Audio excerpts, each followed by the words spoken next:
అనిరుద్ నాకు చాలా ఇష్టమైనటువంటి మ్యూజిక్ డైరెక్టరే గానీ, ఇట్లా ఇంత దారుణంగా సాంగ్స్‌ని లేపడం అయితే చాలా దారుణం అబ్బా! తమన్నే తిట్టుకుంటూ ఉంటాం మనం. తన సాంగ్స్ తానే కాపీ కొడతాడని. రీసెంట్‌గా వచ్చినటువంటి 'దేవరా'లో ఇవాళ వచ్చిన 'చుట్టమల్లె' సాంగ్, దానికి ముందు మొన్న వచ్చినటువంటి ఆ మూవీ ఆ సాంగ్ ఫస్ట్ సాంగ్ 'దేవర ఫియర్' సాంగ్ గూడా 'బ్యాడ్ యాస్‌లో' కొంచెం, 'లియోలోని 'బ్యాడ్ యాస్‌లో' కొంచెం, లేకపోతే 'హుకుంలో' కొంచెం అట్లా ఓవరాల్‌గా మిక్స్ లానే కనిపించింది. బట్ స్టిల్ కొన్నాళ్ళ తర్వాత ఆ సాంగ్ చాలా బాగా ఎక్కింది మనందరికీ. నాకు కూడా ఫస్ట్ డే పెద్దగా నచ్చల. అయితే ఇప్పుడు నచ్చడం, నచ్చకపోవడం పక్కన పెడితే ఈ 'చుట్టమల్లె' సాంగ్ మాత్రం యాజ్ ఇట్ ఈస్‌గా ఈ 'మనికే మగహితే' అనేటువంటి ఒక సాంగ్ ఉంది. Private album. దాని తర్వాత హిందీ వాళ్ళు 'సిద్ధార్థ్' మూవీలో ఆహ్, సి ఆహ్, వేరే మూవీలో తీసుకున్నారు. ఈ 'థాంక్ గాడ్' అనేటువంటి మూవీలో వాళ్ళు దాన్ని తీసుకొని వాళ్ళు హిందీలో చేశారు. 'మనకే మగహిత' మీరు ఇన్‌స్టాగ్రామ్ వాడేవాళ్ళందరూ కూడా బాగా తెలిసి ఉంటది ఆ సాంగ్. రీల్స్‌లో బాగా వాడతారు.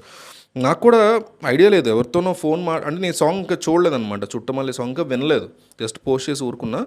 అయితే వాళ్ళు చెప్తుంటే అవునా, అవునా అని నేను ఫస్ట్ ఈ సాంగ్ విన్నా. 'మనకి మగహితే' అనేసరికి నాకు అర్థం కాల. చూస్తే ఇది ఓకే, రీల్స్‌లో వాడుతుంటారు ఈ సాంగే కదా అనుకున్నా. వెంటనే ఆ సాంగ్ ప్లే చేశా. అసలు యాజ్ ఇట్ ఈస్‌గా ఉన్నాయి చూడండి. 'మనికే' MANIKE మగ MAGEHITHE 'మనికే మగెహితే' ఇది ఒరియానో ఏదో భాష.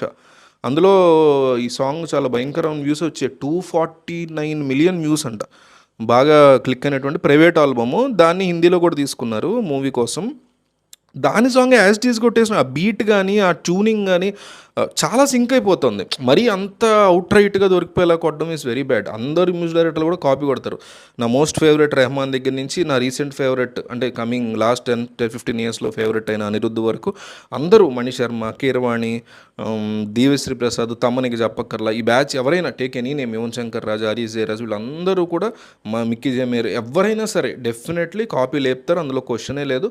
అంటే ఎంతెంత వరకు లేపుతున్నారు, ఎక్కడెక్కడ దొరికిపోతున్నారు అనేది 'చక్రి' తబ్బు ఎన్ని పాటలు లేపుతాడు. నాకు చాలా ఇష్టం 'చక్రి' మ్యూజిక్ డైరెక్టర్. 'ఆర్‌పి పట్నాయకే' కొంచెం అక్కడక్కడ ఒరిజినల్స్ ఎక్కువ అంటే దొరకడం కష్టం అనుకుంటా 'ఆర్‌పి పట్నాయక్'. సరే వాళ్ళందరూ ఈస్టర్ ఇయర్ అయిపోయారు కానీ ఇప్పుడున్న వాళ్ళలో అయితే అందరూ కాపీ కొట్టే బ్యాచే. కానీ అనిరుద్ధ్ మరీ చాలా ఓపెన్గా ఈ సాంగ్ని తీసేసుకుని చేశాడని చాలా ఫీల్ అవుతున్నారు ఎన్టీఆర్ ఫ్యాన్స్ కూడా అదే. బట్ స్టిల్ మరి మెలోడీ కాబట్టి నెమ్మదిగా జనాల్లోకి ఎక్కేసి ఈ సాంగ్ తెలియని వాళ్ళు ఉండొచ్చు. మేబీ వాళ్ళందరికీ నచ్చొచ్చేమో కానీ సాంగ్ నచ్చదని నేను చెప్పడానికి ఈ వీడియో చేయట్లే. అంత బ్లంట్‌గా ఎట్లా లేపేస్తారు జనాలకి తెలిసినటువంటి పాటల్లోంచి. రీల్స్ తెల్లారితే రీల్స్ చూస్తున్నాం, ఆ వీడియోకి 349 మిలియన్ వ్యూస్ ఉన్నాయి ఆ సాంగ్. అంటే ఎన్నో కోట్ల మంది చూసుంటారు కదా అంత ఈజీగా.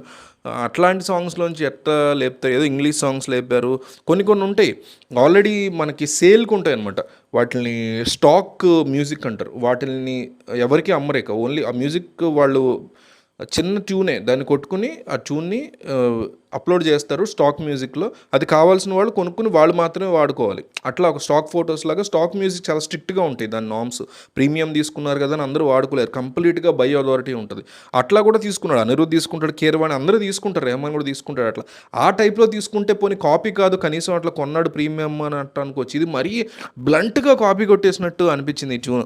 అందుకని అట్లా వీడియో చేయాల్సి వచ్చింది. మీకేమనిపించింది ఈ సాంగ్ గురించి? సాంగ్ ఫ్లాప్ అవుతుందని అట్లా, బట్ యాజ్ ఇట్ ఈస్గా లేపించాడు కదా అనిరుద్ధ్ అనేసి చాలా బాధేసింది. ఎందుకంటే ఎక్సలెంట్ మ్యూజిక్ ఇవ్వగల తోపు మ్యూజిక్ డైరెక్టర్ అయ్యి ఉండి ఇంత కర్మ ఎందుకు అనేసి అనిపించింది అనమాట.